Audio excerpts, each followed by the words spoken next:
भाई साहब, यह आप क्या कह रहे हैं? हमने मारिया से ऐसा कोई तकाजा नहीं किया। तैयबा खातून हैरत और सदमे की ज्यादा से सामने बैठे बेटे और उसके सर इजाज साहब को देख रही थी। देखिए बहन, मारिया ने खुद हमें फोन करके कहा है। वह बुरी तरह रो भी रही थी।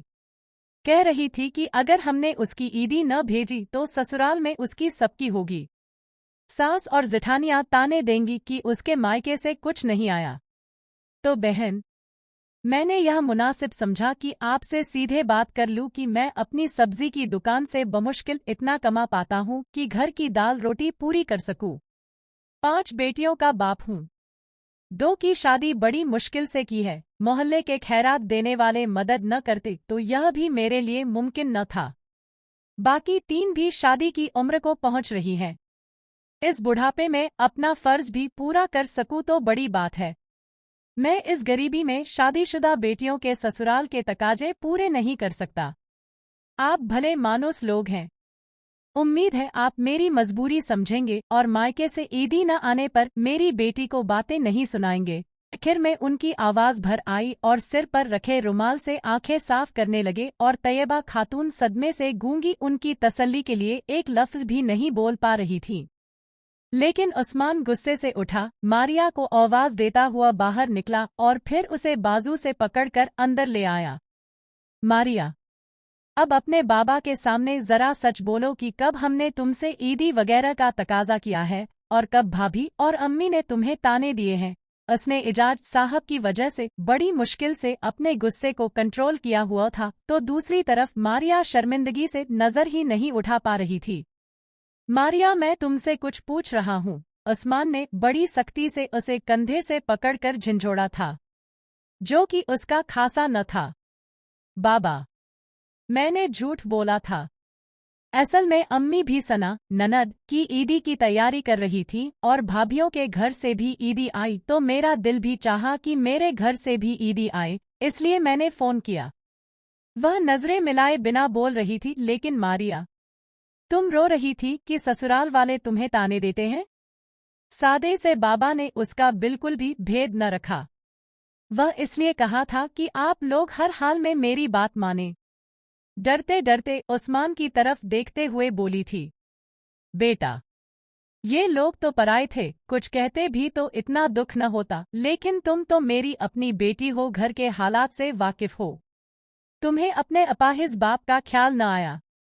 उन्होंने अपनी बैसाखी और टांग की तरफ इशारा किया, जो एक रोड एक्सीडेंट की वजह से कट गई थी और उनकी अच्छी भली नौकरी खत्म हो गई, जिसकी वजह से उन्होंने घर का निजाम चलाने के लिए मोहल्ले में ही सब्जी की दुकान बना ली। वह बड़े दुख से अपनी खुदगर्ज बेटी को देख रहे थे, जिससे कुछ बन न पड़ा तो भागते हुए बाहर चली गई। एजाज साहब तो बेटी की तरफ से माफी मांगते हुए घर चले गए, लेकिन तैयबा खातून की चुप न टूटी। हंसते बसते घर में एक शख्स की वजह से घर की फिजा झल और बेसुकून हो गई। तैयबा खातून ने यह कहकर अपने कमरे का दरवाजा बंद कर लिया कि मुझे कोई तंग न करे। उस्मान ने आगे बढ़कर कुछ कहना चाहा, लेकिन उन्होंने हाथ के इशारे से रोक दिया। उस्मान बेबसी से अपना सिर थामकर वहीं बैठ गया। वह मारिया की तरफ देख भी नहीं रहा था, जो सबकी नफरत भरी नजरों से डरकर एक कोने में अपराधी की तरह खड़ी थी। उसे अंदाजा नहीं था कि उसकी बात का यूं बतंगड़ बन जाएगा, लेकिन उस्मान को अम्मी की बहुत फिक्र हो रही थी। छोटा होने की वजह से वह अपनी मां के बहुत करीब था। बड़े 2 तो आर्मी में थे, लेकिन वह अपने ही शहर में एक प्राइवेट कंपनी में नौकरी करता था और घर में ही होता था। भाभी, आप अम्मी से बात करें कि वह दरवाजा खोल दे। हम सब में आकर बैठें, मुझे उनकी बहुत फिक्र हो रही है। कहीं उनका बीपी न बढ़ जाए, ऐसा लग रहा था वह अभी रो देगा। तुम फिक्र न करो, मैं कोशिश करती हूँ। सबा भाभी उसे तसल्ली देती कमरे की तरफ बढ़ी।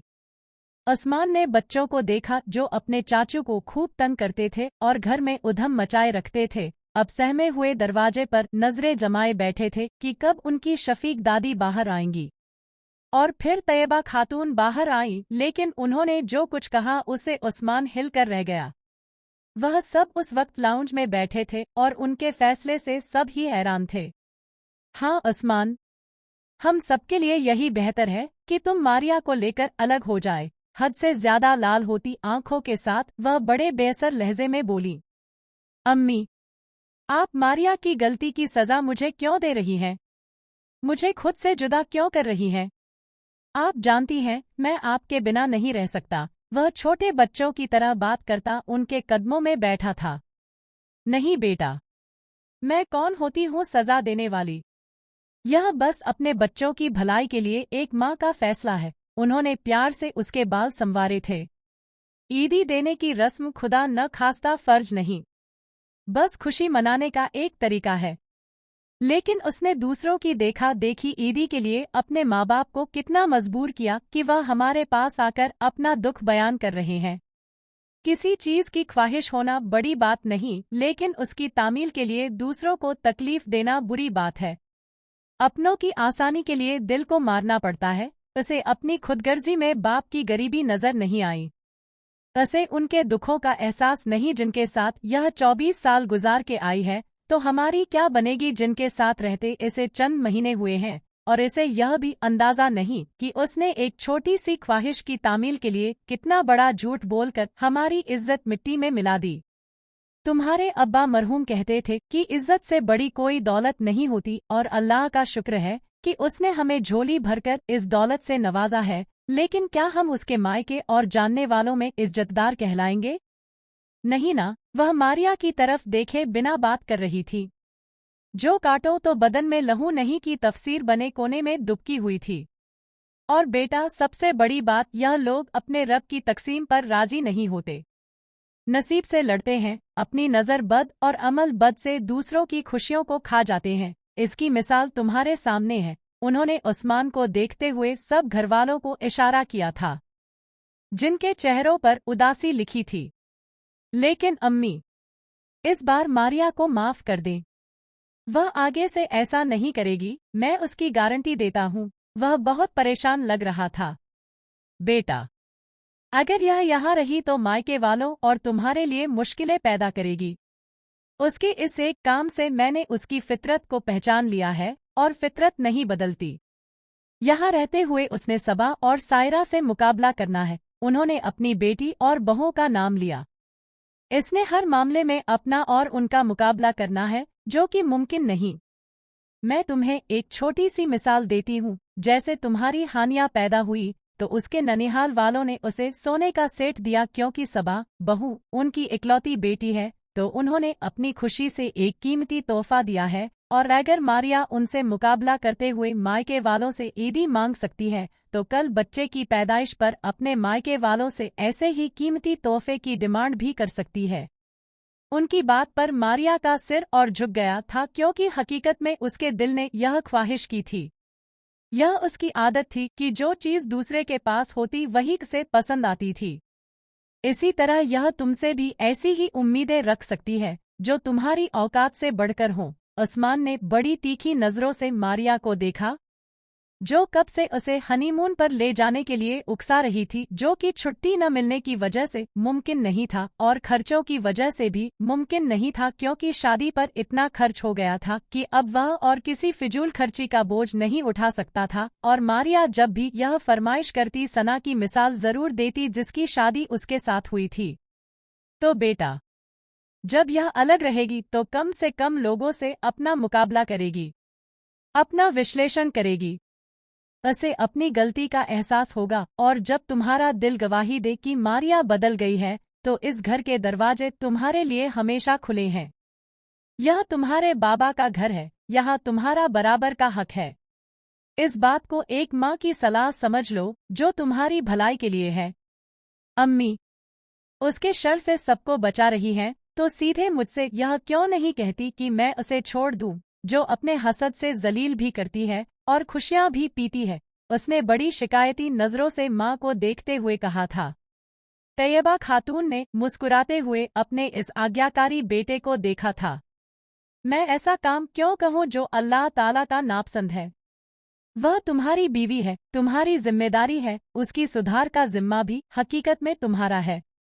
तुम्हारा और उसका रिश्ता बहुत मजबूत है। तुम उसकी गलत बात को भी नजरअंदाज कर सकते हो, लेकिन यहाँ रहने वालों से उसका ऐसा रिश्ता नहीं कि वे उसकी गलतियों को बर्दाश्त करें। उसके एक काम ने सबको बददिल कर दिया है। अब घर की फिजा पहले जैसी नहीं रह सकती। उसकी ननद और जिठानियां, यहाँ तक कि मैं भी पहले की तरह अपनी खुशियां उससे शेयर नहीं कर सकती। जब दिलों में कदूरत हो तो मिलकर रहने का क्या फायदा। यह कहकर वह रुकी नहीं और कमरे में चली गई और उनके पीछे सब चल दिए, सिवाय उस्मान और मारिया के। उस्मान ने सिर्फ एक नज़र मारिया को देखा, लेकिन वहां ठहरा नहीं और मारिया सोच रही थी कि क्या वह इन नज़रों में गिरकर दोबारा से अपना मुकाम पा सकेगी। क्या वह खुद को बदल सकेगी।